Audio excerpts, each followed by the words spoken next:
the more fire starting capabilities that you possess, the better off you are. I want to take a closer look at the Numith Vulcan fire piston and just the way it's made. This is a beautiful, well-machined piece. It's high-grade aircraft aluminum and very strong. It does have nice checkering here and here on the capsule that you can retain a good grip on it, especially like in wet conditions. Here's the piston itself. It creates a vacuum right here, and so as this is pushed in, it will create compression, and it'll compress molecules together so tightly that it'll create a spark.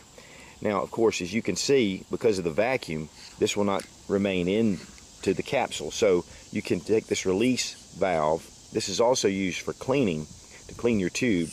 Close it, reattach, and then it will not come out because of the vacuum seal. It keeps it into one piece, which is really important. Now on the top here, as you can see, it has a fatter cylinder type shape, and that makes it perfect to put your char tinder or fungus tinder, whatever you're going to put, char cloth. And of course it has this O-ring, so it will seal it and keep it dry. The fire piston really needs to have dry tinder. If it's not, it will be very difficult to start a fire with it. Here we see Numith right here on it, and then Vulcan fire piston. There are many primitive systems out there, wood, even plastic, plexiglass. I've seen all kind of different fire pistons. But I think overall, as far as the roughness of the wilderness, I think this is going to last much longer than some of the more breakable type fire pistons. Now these are the different things that you get with the piston, and of course it breaks down into 4 separate sections with the cap and the release valve. You do have O-rings and an instruction manual that's very concise with spare O-rings. And I would suggest even maybe getting some O-rings just to put back if you're using this as a backup for primitive fire starting in a WROL situation. It does have some lube here to keep your O-rings lubed, which is a really important, especially these in the front. This, of course, is just a waterproof seal for your cap, your little storage tube, which is not quite as vital as keeping these. Just a little bit of lube on here makes a difference, plus right here, which this is not quite as vital as it is right here, because this is where the compression happens. But everything is finely machined. It goes together very nicely. It also comes with this really tough meal plastic bag that you can use for other things as far as keeping things separated in your pack, so it can be reusable. Even keeping your fire piston, of course, in there. Now, having a high quality char cloth is important. Having a good quality tinder, that is, whether it's tinder fungus, it could be very dry decayed wood, and you need to have just some basic fire starting. This will just start the ember, and it will not create the fire itself. Then from there, there's some advanced fire making techniques here, but once you master them, which you really need to do if you're wanting to be more self-reliant and not so dependent on modern features and modern luxuries. I'm going to take some of this char cloth,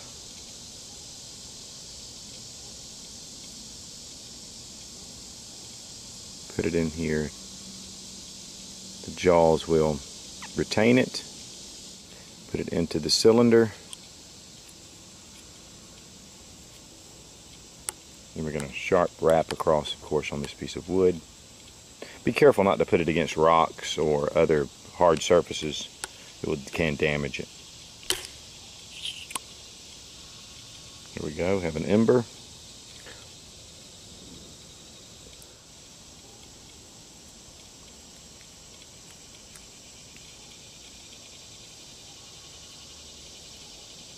We're going to put our little nest.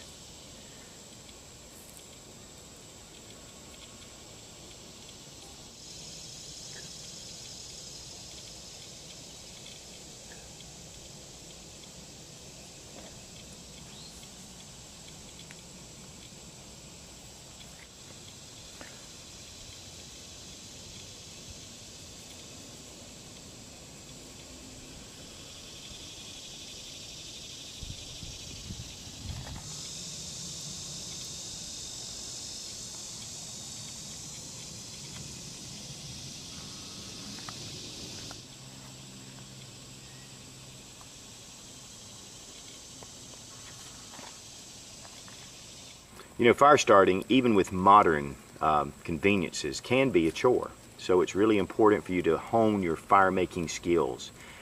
Creating fire is a basic need for man. You need to have those skills in place. There's a lot of different, and to me, to be honest with you, I think you need to be redundant. I think having matches, having a lighter is super important. Having fire steels are also important. And having your tinder, everything you need. But when you are out in adverse conditions in the wild, when you really need the fire, that's when it's hardest to start one. So hone your fire making skills.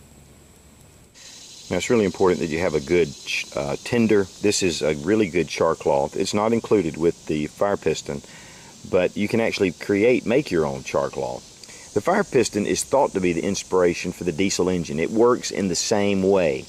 And actually it's really funny because the fire piston was really invented or was discovered in Asia from even before written history. But then it was rediscovered in Europe in the late 1700s, so or thought to be discovered, so in a different way. But most of the primitive cultures in Southeast Asia were using blowguns, and through that they feel like that these were made. These are still being used. In fact, these were used in European households in the early 18th century until the invention of the safety match.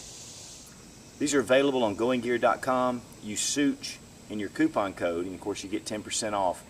If you're in the Atlanta area and you stop by the store, tell them that Such sent you, and they'll give you 10% off your purchases. Just Marshall's, those guys down there are just really great to deal with. Have a really cool selection of all kind of different gear.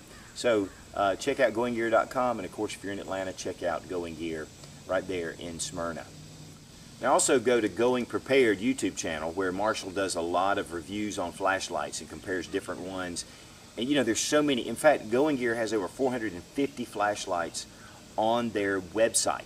So, you know, really to find out what's best for you, it really makes sense to see some tests being done. So check out Going Prepared. He has a lot of different tests, and hopefully has maybe the flashlight that you're looking for.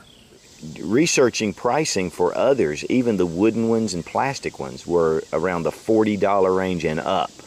I think $39.99 was one of the cheapest that I found. So I think for the price of this, you're going to get a far superior fire starting capability product than you would with some of the more primitive models.